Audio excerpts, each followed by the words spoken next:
I'm always doing something. And we're live. Awesome. Hello and welcome to another Wellness Wednesday. We're back with Jessica Mohn. Hey. I think you were talking about school when we left off. And I really apologize about last week. My phone died, and it's how life works in my world. So school. Okay, so let's see. I went through my bachelor's degree. I was working at the homeless shelter from 2013 during that time until 2018.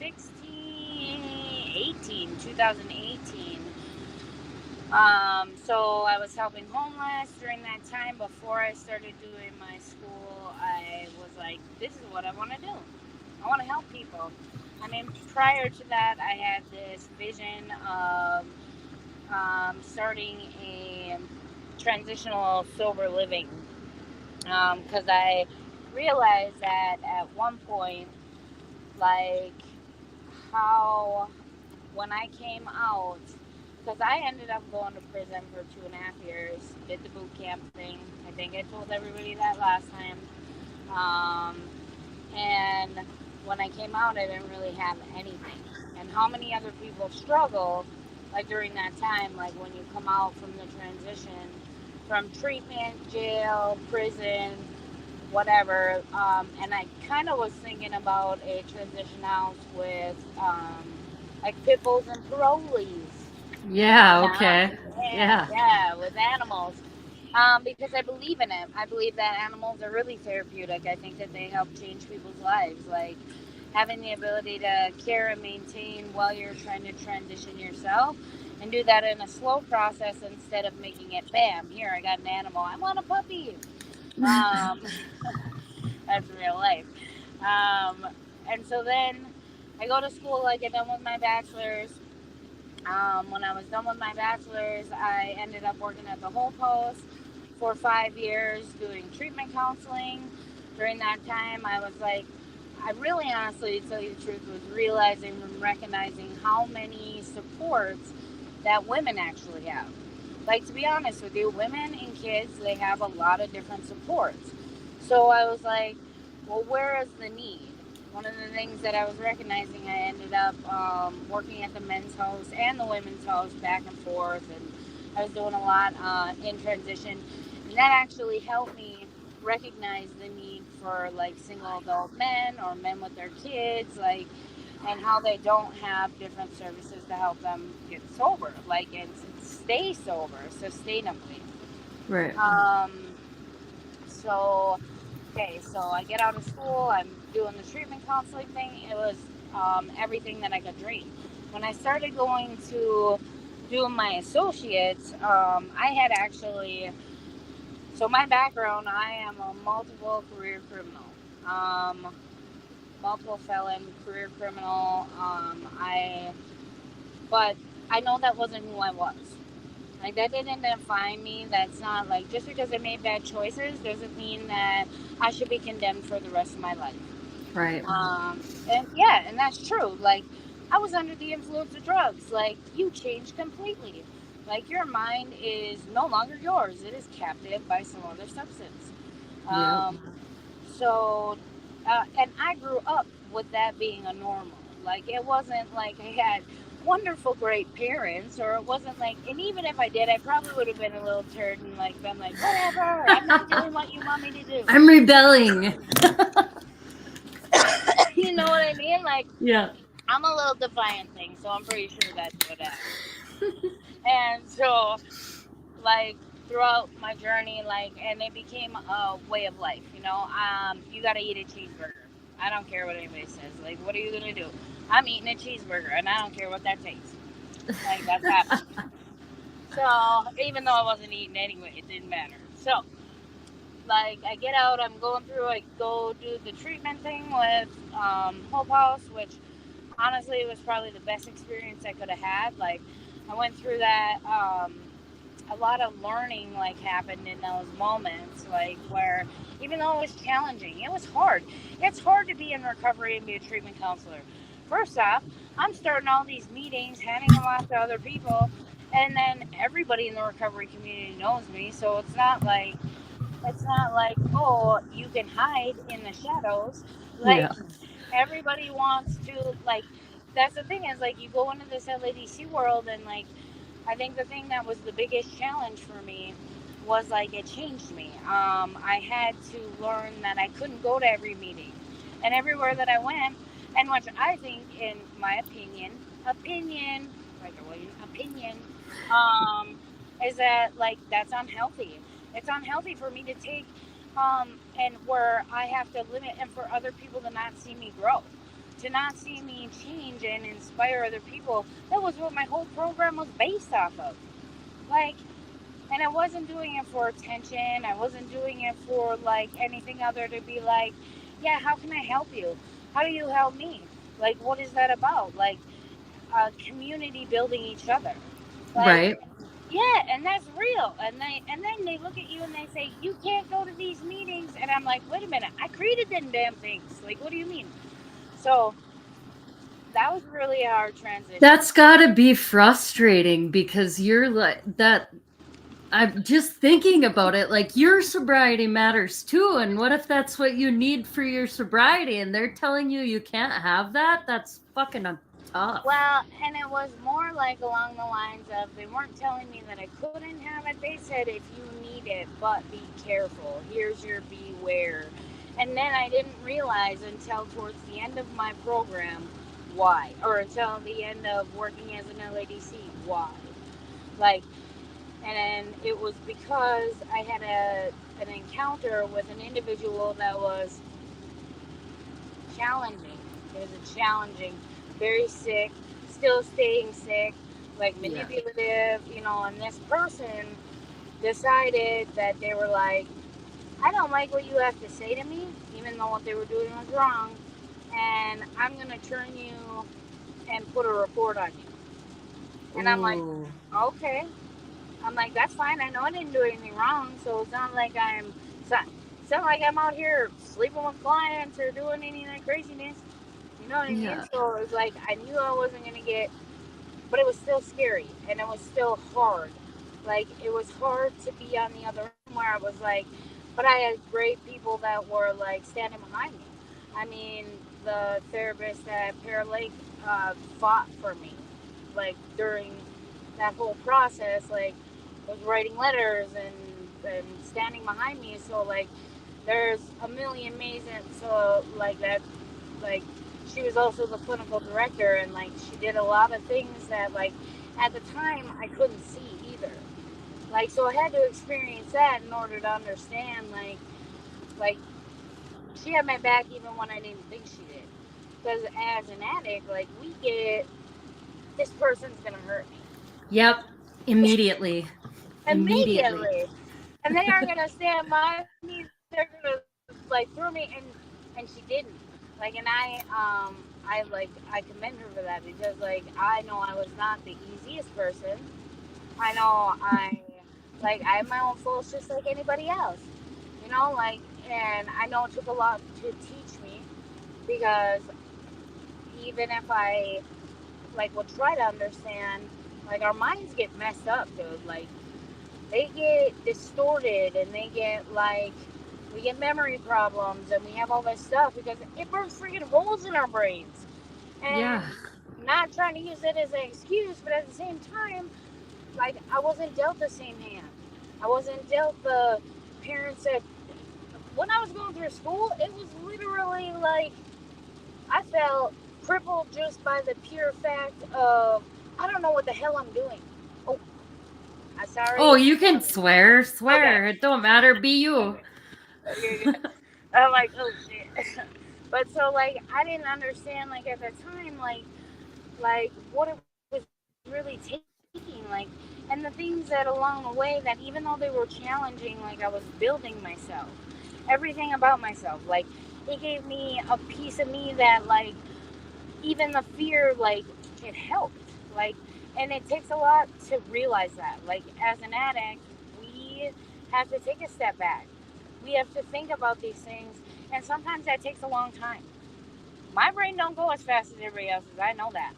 Like, and I had to really think about that. And as I was changing careers, was when I really, like, I looked at it and I was like, man, like, even though, like, I tried to put myself on both sides. Like, what was it like, dude? Even though she was pissed off, because I'm sure she was. Like, now we got a vulnerable, we got a report. Not that they don't happen all the time, because we're addicts and we push, and it's just what Right. it is. And it It's takes easier accountability. to put it on somebody else than just fix those things about yourself. Yeah, exactly, exactly. Like, I want to blame you for everything under the sun, and it's like, oh, I wasn't doing nothing wrong, but whatever. But so, like, and like like the way it was handled might have been handled a little differently, or I wished it would have been. But at the Hmm. same time, it's like, I'm grateful it wasn't, because it pushed me in a direction that I needed to go. Like, I was scared. I was scared to leave the building I was in. I'd been there for 5 years. I was scared to grow. I was scared to go into something different. Like, and I didn't realize what I needed at the time. And I'm grateful, because, and that's one thing about sobriety too, is like, learning to be grateful. I have to be grateful every single day. I have to remember where I come from. Like, because if I don't remember, like, where I walk and where I come from, how am I supposed to help somebody else? Right. Like, I can't. Like, I don't read the books and get it the way everybody else does. But I can tell you that from experience, this is what it takes. Like, and one of my famous, like, quotes that anybody who has had me as a treatment counselor is like, you better be ready to cut off your left arm, because that's what sobriety takes. Like, and normies, normal people, they don't understand that, because they can't. Like, they watch the struggle, they watch the challenge, because everybody's affected by this. This isn't just like a me problem. This is a us problem. Like, Hmm. it's not just you, it's not just me, it's the whole community. Like, if I had not come to Grand Rapids, like, I know that my walk would have been a lot more challenging. Everywhere else around, I have never seen a recovery community like ours. Like, I This have is a great recovery community it by is. far. And we're open to everything. Like, that's the thing, is like, and if you're walking into a, like, even an AA meeting, like, addicts want to be like, oh, well, they look at me different. No, they fucking don't. No, they don't. Okay. No, they do Like, not. no, they do not. And, like, but that's the way we feel, because I remember feeling the same stuff, like, where it was like, they're looking at me different, they're telling me this. And I'm not saying some of the old timers aren't a little rusty around the edges, and, like, but they did the same stuff too. They just Right. never got caught. Like, and I look Did at the it, wild shit. yeah, that's real. What And I, go ahead. what are you doing now? Where are you working now? Right now I'm currently working at North Homes and doing, so I do two different buildings. I'm kind of like that. I think my ADHD allows that to happen for some reason. But I work in the outpatient building, and I also work with the troubled youth in the mental health residential treatment center. So I do both. Like, and I actually opted to work at the old IJC, or the old juvenile detention. Yeah. So we're trying to revamp it into like a treatment center, a mental health treatment center. Um, Oh, that's awesome. yeah, it's super cool. Right now we're looking at different options for doing like sensory rooms and stuff for like kids with autism and stuff like that. Okay. And that hasn't been, announced yet, but that's what we are looking. Well, well, you're live. Like, I want people good. Come and support us, back us, because we need that. Because realistically, like, often what we're seeing is like, the troubled youth, like, it isn't, it's broken family systems, it's kids of addicts, it's the kids that, how else are they supposed to know anything different if not Yep. to manage their emotions?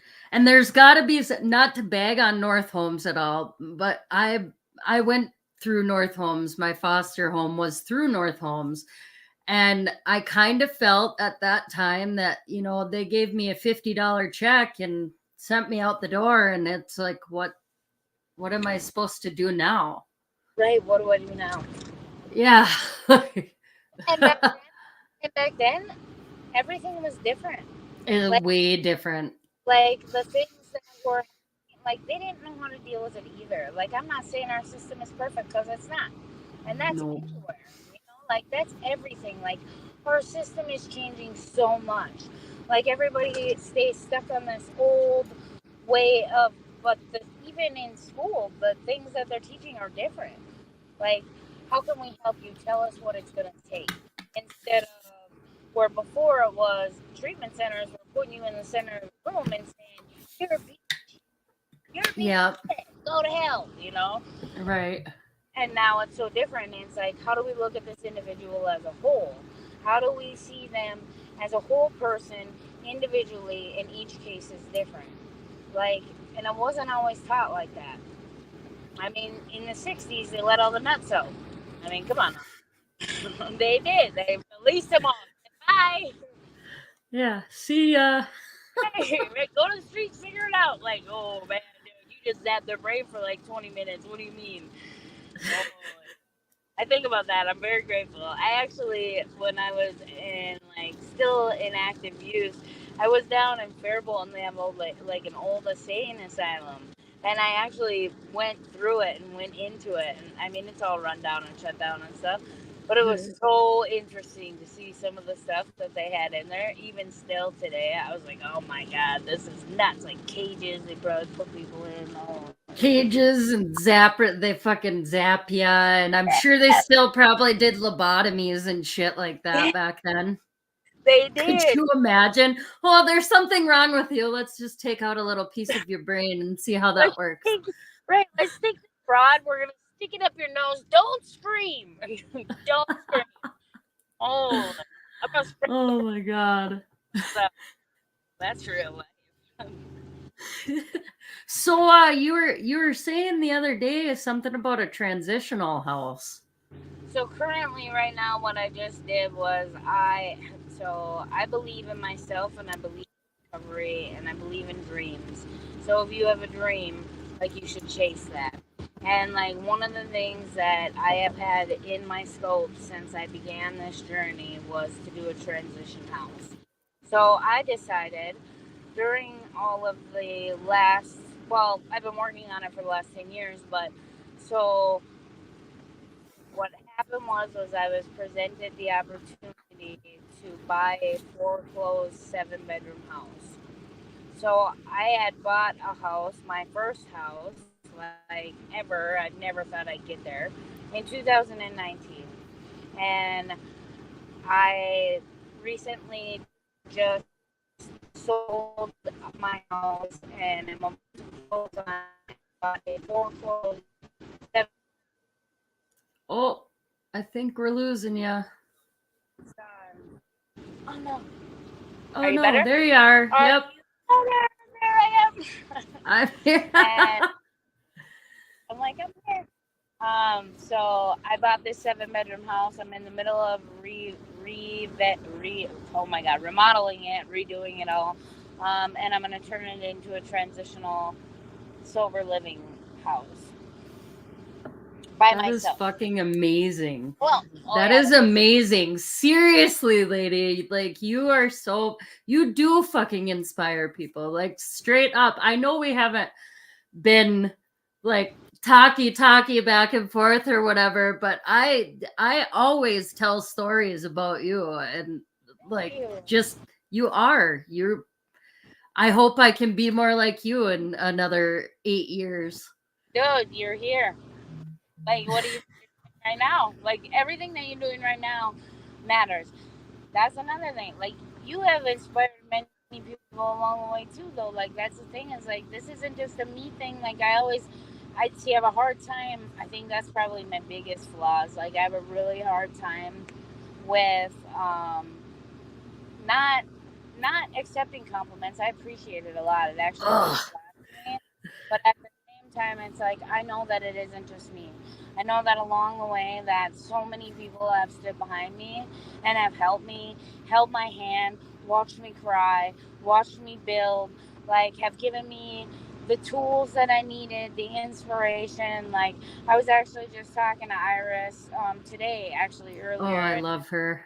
I know. She was one of the first people that literally looked at me and was like, "You can do it." Because I was telling her my story at Community Connect, because I helped create the Community Connect event, like with all the Oh, agents. you invited me with my CMA meeting when that was still Yeah, running. Yeah. yeah, that was what. Yeah, I'm super grateful. Like, because all of that stuff matters. Everything that we do, like to help each other, matters. And people oftentimes won't feel like they're doing enough, or like even that moment when you smile at somebody across the street. Like most oftentimes when people see me, I'm smiling. Why? Half the time, I'm like, I don't know what the hell I'm doing, so I just smile and walk around, like whatever, I'll figure it out. But then the other half is like because I know that it helps everybody along the way, like, and other people have done it for me, like, and that is really what this sobriety thing is about. And the more people that we can get together and the more people that we can strengthen to become better, like our world becomes a better place. Exactly. And Exactly, but it starts with you. exactly. So somebody told me once, I remember this like it was God, I must have just gotten out of prison and they were like, one person can't change the world. I said, watch me go. I'm gonna do it. I don't care. And it was only by the fact of helping build other people that I got the opportunity to stay clean myself. Like Exactly. I would not be sober today if I didn't have the opportunity to walk hand in hand with other people in recovery, and I know that. You're gonna make me cry. Dude. And like we are so I wish people could understand like how much that we have to offer. Like we're the most innovative, most smart, like creative people I've ever met in my life.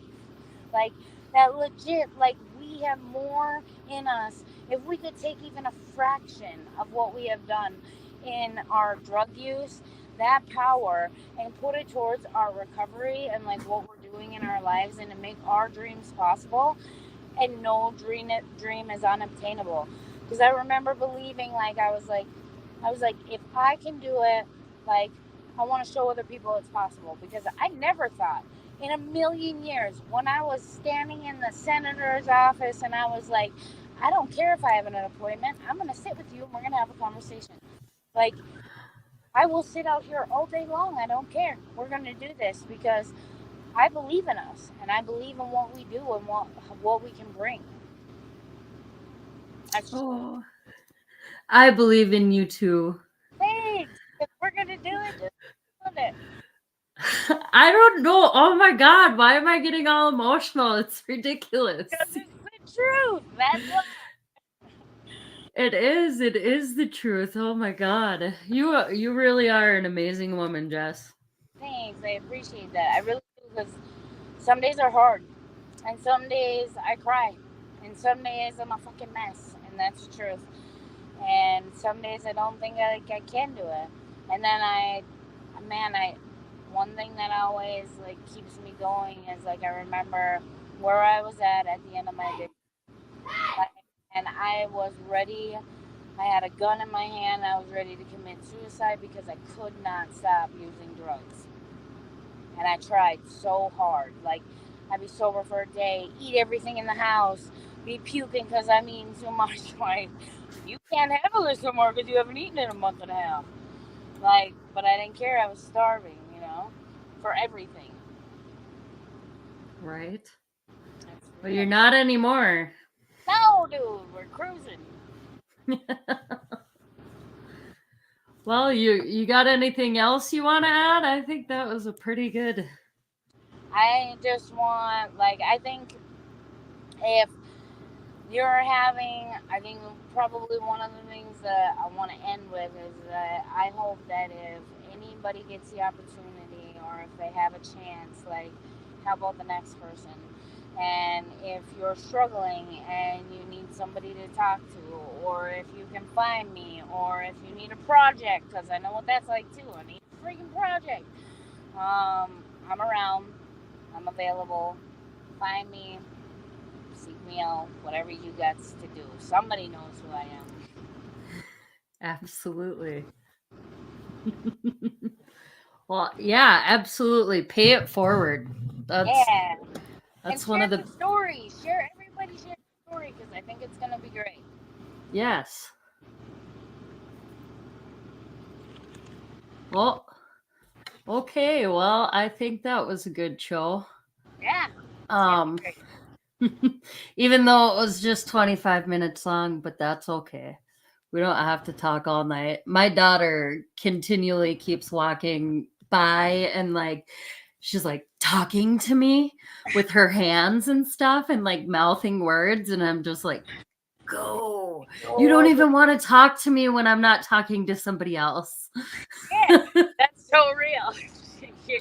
Well, that's just the attention thing. She's like, dude, I'm here. And Right? it's like, you're here all the time. I Exactly. All right. Well, you have a good night, Jess. All right, you two be Thank- good.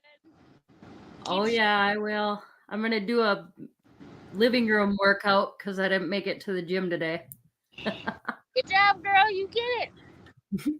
You have a good night, lady. You too. I'll let you know and keep you updated on this as I go through my project. All right. Sounds good. All right, I'll talk to you later. All right. Bye. Bye.